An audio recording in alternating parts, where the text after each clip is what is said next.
حضرت علی رضی اللہ عنہ کا قول ہے کہ دعا وقت لیتی ہیں لیکن قبول ہونے سے پہلے تمہارا صبر آزماتی ہیں۔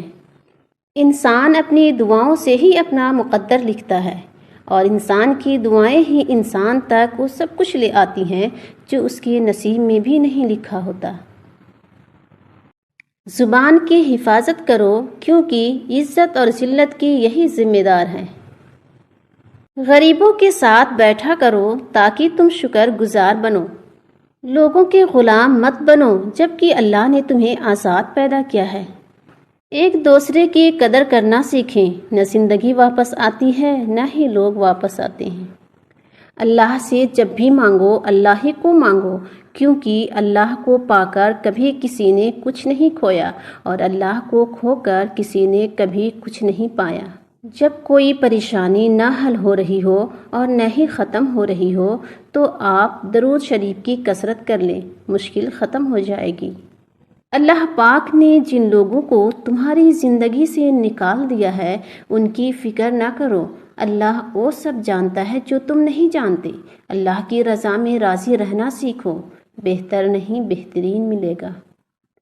حقیقی اور بے لوث تعلق وہ ہوتا ہے جو وقت، حالات، ضرورت اور مزاج بدلنے کے باوجود قائم رہے۔ کچھ سوالوں کے جوابات صرف وقت دیتا ہے اور جو جواب وقت دیتا ہے وہ لاجواب ہوتا ہے۔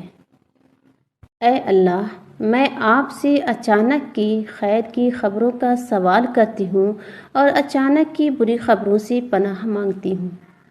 حضرت علی رضی اللہ عنہ کا فرمان ہے کہ 5 چیزوں کی 5 جگہ حفاظت کرو: محفل میں زبان کی، بازار میں آنکھ کی، نماز میں دل کی، اور دسترخوان پر پیٹ کی اور نگاہ میں حیا کی۔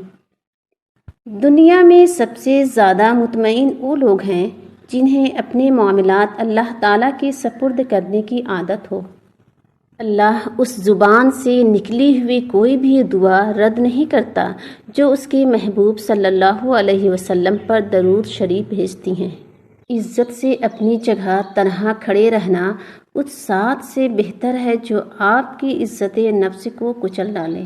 حضرت علی رضی اللہ عنہ نے فرمایا، مدد کرنا ایک مہنگا تحفہ ہے، اس لیے سب سے اس کی توقع نہیں کرنی چاہیے کیونکہ بہت کم لوگ دل کے امیر ہوتے ہیں۔ حضرت علی رضی اللہ عنہ نے فرمایا، تہجد کے وقت اگر آنکھ کھل جائے تو سمجھ جاؤ بلاوا عرش سے آیا ہے۔ اگر کوئی رابطہ نہیں کرنا چاہتا اسے تنگ نہ کرے، پھر مانگی ہوئی توجہ عزت نفس کی توہین ہوتی ہے۔ زندگی کی مشکلات اور تلخ تجربات کی وجہ سے انسان اپنے دل کی وہ نرمی اور شفقت کھو چکا ہے جو کبھی اس کی پہچان تھی۔ حال تو سب پوچھ لیتے ہیں لیکن خیال صرف ماں باپ رکھتے ہیں۔